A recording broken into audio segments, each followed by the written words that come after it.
Very good morning to all of you and welcome to the channel please. हमारा आज का topic है the sense organ eyeball. देखिए, हम सबसे पहले आपको बताएंगे that the eyes are the most important sense organ of vision, जिसका मतलब है कि आंखें हमारा देखने के लिए एक महत्वपूर्ण ऑर्गन्स पाई जाती हैं। The eyes are located in the bony orbital cavities of the skull, यानी कि हमारी स्कल के अंदर बोनी ऑर्बिटल कैविटीज पाई जाती हैं, जिनके अंदर ये हमारी आईज लोकेटेड हैं। They are absolutely safe in the connective tissue. Now, so for the internal structure of the eye ball, हमारी eyeball this is a ball like structure, इसलिए इसका नाम आई बॉल दिया गया है। This is a hollow sphere with a diameter of 2.5 centimeters. Eyeball, which is embedded in the connective tissue.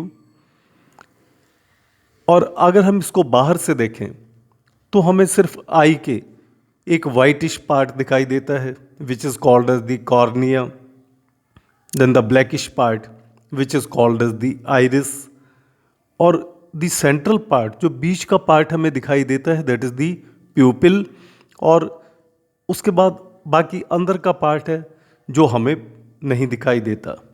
उसके लिए हम आपको इंटरनल स्ट्रक्चर बना के दिखाएंगे, जैसे कि डायग्राम में ये हाईलाइट किया गया है कि internally when we look the structure of the eye ball, इसके कौन कौन से इंपॉर्टेंट पार्ट्स हैं और किस तरह से they are important.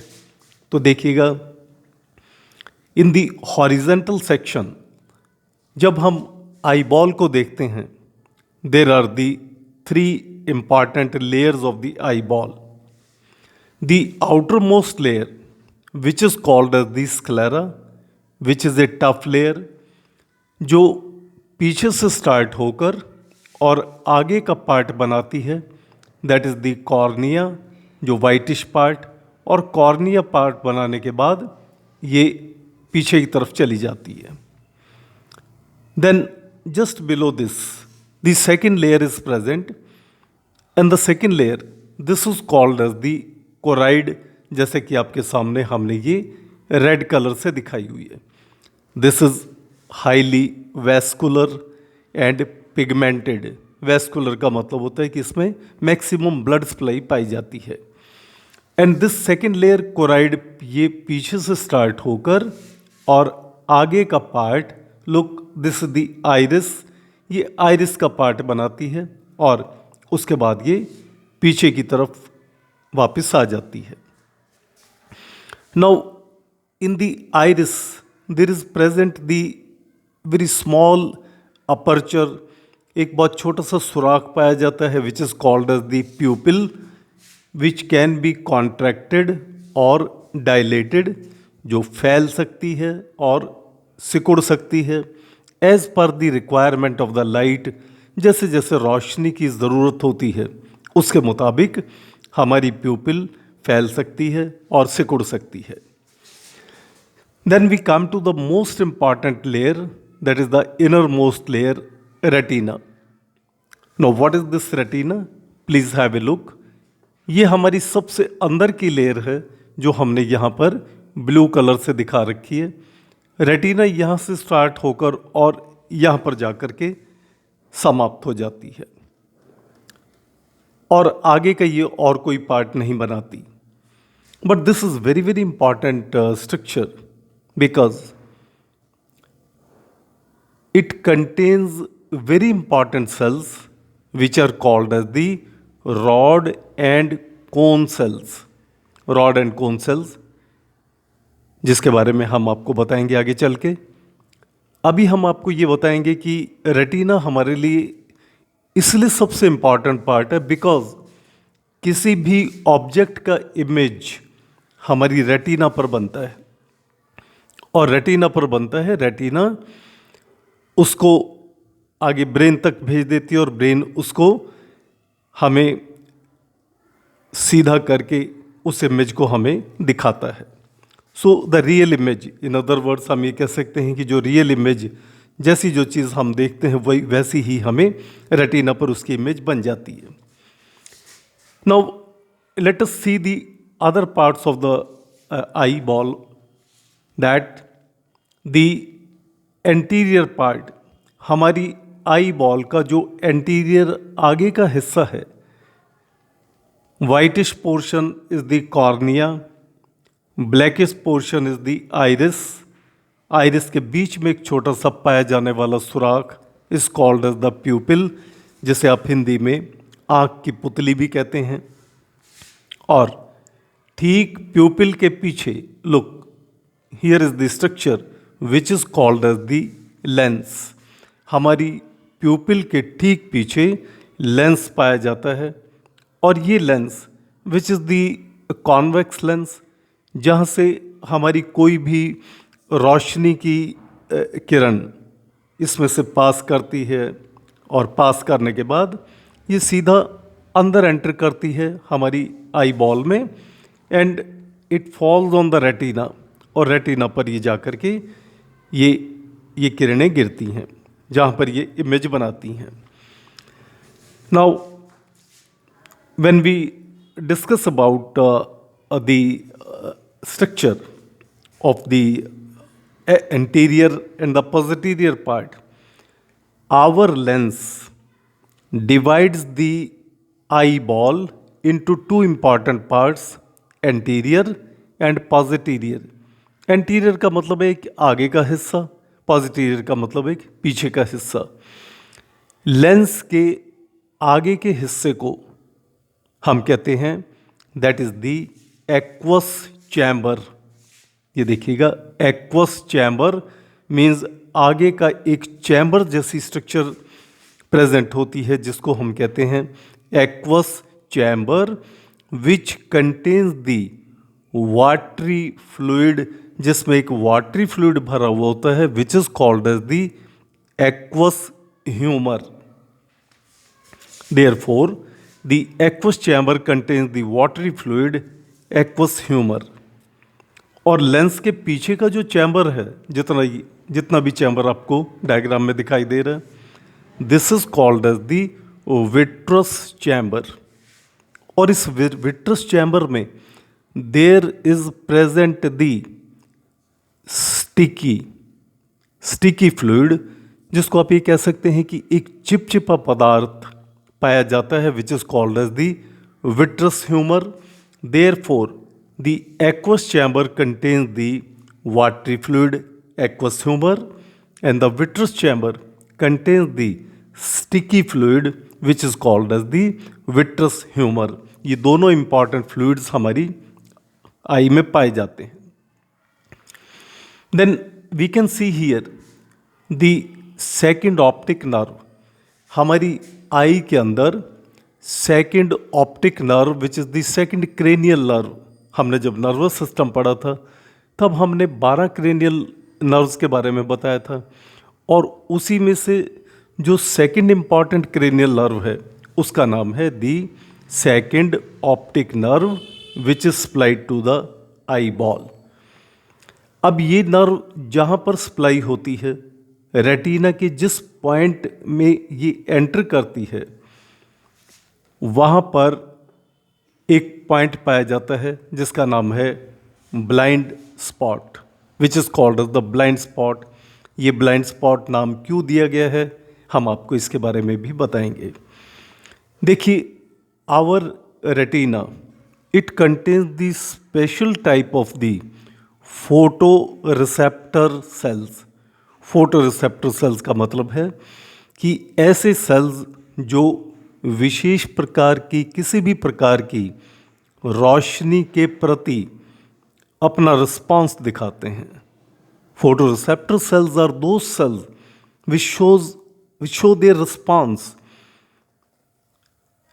for the different type of the light rays. These are called as the photoreceptor cells, and these are of two types, rod cells and cone cells. ये दोनों important किस्म के cell, देखिए ये हमने सबसे अंदर की लेयर रेटिना में भी आपके सामने दिखाए हैं। These are called as the rod and cone cells. Rod cells ऐसे सेल्स हैं जो हमें अंधेरे में देखने में मदद करते हैं। And the cone cells are दो special cells which help to see us in the bright light. और इनकी क्वांटिटी, इनकी संख्या समझ लीजिए, इनका नंबर, क्योंकि इनकी संख्या में भी बहुत बड़ा अंतर पाया जाता है। There are present approximately 120 million rod cells as compare to the cone cells. Cone cells only 6 million cone cells are present. अब इसीलिए आप देखिएगा कि रात के गहरे से गहरे अंधेरे में भी वी कैन सी समथिंग, हम कुछ ना कुछ जरूर देख पाते हैं। That is because of the rod cells. Therefore the rod cells are responsible to see in the darkness. Cone cells, these are the special cells which are responsible to see in the bright light। तेज रोशनी में हमें देखने में मदद करते हैं। These are called as the cone cells which are present in the retina। One more important point, the cone cells are also responsible to see the different colors। अलग अलग रंगों को देखने में भी ये कोन सेल्स हमारी मदद करते हैं। Therefore, retina is very very important layer of our eyeball which contains the rod and cone cells and which help us to see in the darkness as well as in the bright light as well as the colors। अब हम आते हैं the blind spot पर, that why this name has been given, because at this point where the optic nerve, जहाँ पर optic nerve enter करती है, there are not present any rod and cone cells. उस स्थान पर, उस जगह पर न ही रॉड सेल्स पाए जाते हैं न ही कोन सेल्स पाए जाते हैं। दैट मीन्स वो ऐसा पार्ट जहाँ पर दोनों में से कोई सेल्स ना पाए जाएं, वहाँ पर कोई इमेज नहीं बनता। इसीलिए इसका नाम दिया गया है blind spot, means no image. Okay, let us discuss the one more point on the retina. This important point is called as the macula. And what is this macula? देखिए मैकुला ठीक ब्लाइंड स्पॉट के बिल्कुल एक opposite एक ऐसा point है where the most clear image is formed, जहाँ पर सबसे ज़्यादा क्लियर इमेज बनता है। और ये कहाँ पर प्रेजेंट है? The macula is present just opposite to the centre of the pupil on the retina. हमारी प्यूपिल के सेंटर के जस्ट ऑपोजिट रेटिना पर पाया जाने वाला एक स्ट्रक्चर, एक ऐसी depression type structure, that is called as the macula, where the most clear image is formed. तो इस तरह से हम ये कह सकते हैं कि हमारी ये कुछ इंपॉर्टेंट स्ट्रक्चर्स हैं। और the blood supply in the eye ball is by the retinal arteries in the retinal veins which supply the blood. Now let us discuss about the muscles जो हमारी आई बॉल को rotate करने में मदद करती हैं। There are present the medial rectus muscles, there are present the lateral rectus muscles जो हमारी आई बॉल को दाएं बाएं ऊपर नीचे लेटरली, जैसे भी हम अपनी आई बॉल को मूव करना चाहें, रोटेट करना चाहें, हम रोटेट कर सकते हैं। And there are internally lens के साथ भी there are attached some important muscles which are called as the ciliary muscles. Now what is the role of these ciliary muscles?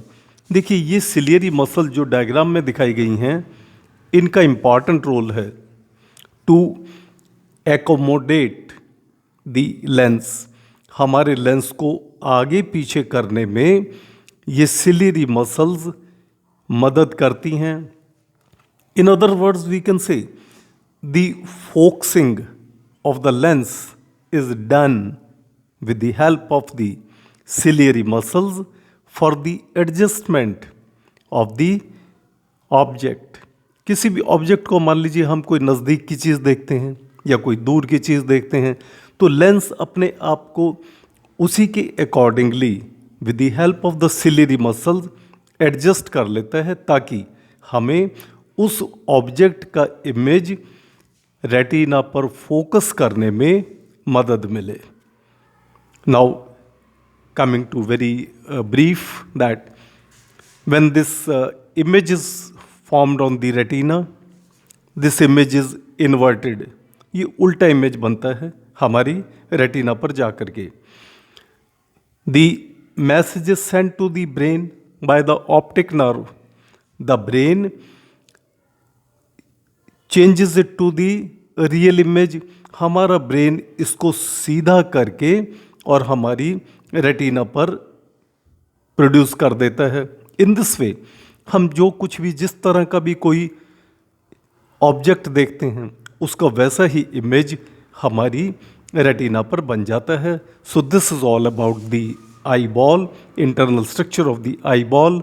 और ये आप डायग्राम को भी इसी तरीके से जिसमें हमने सिंपल तरीके से बनाने की कोशिश की है, ऐसे ही ये important 3 layers sclera, choroid, retina, blind spot, macula and the anterior side, the different structures have been shown.